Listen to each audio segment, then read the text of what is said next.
కూటమి కథ కంచికేనా? కాపురం చేసే కళ కాళ్ళు తొక్కినప్పుడే తెలుస్తుంది అని పెద్దలు ఊరికనే అనలేదు.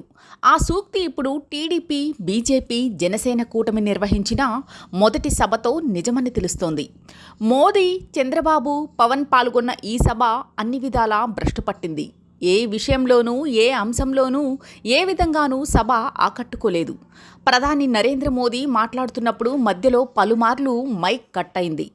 దేశం ప్రధాని మాట్లాడే సభలో మైక్ పనిచేయలేదంటే సభ పరిస్థితి ఎలా ఉందో అర్థమవుతుంది. సాధారణంగా ఎప్పుడూ జోకులు, చలోక్తులు, చమత్కారాలతో సరదాగా మాట్లాడే మోదీ ఈ సభలో మాత్రం అత్యంత సాదాసీదాగా మాట్లాడి మమా అనిపించారు.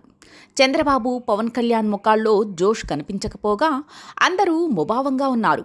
మోడీ కూడా చంద్రబాబు, పవన్ను గెలిపించమని ఒక్క మాట కూడా చెప్పలేదు. ఆయన ప్రసంగం అంతా లోక్సభ ఎన్నికలను దృష్టిలో పెట్టుకుని సాగింది.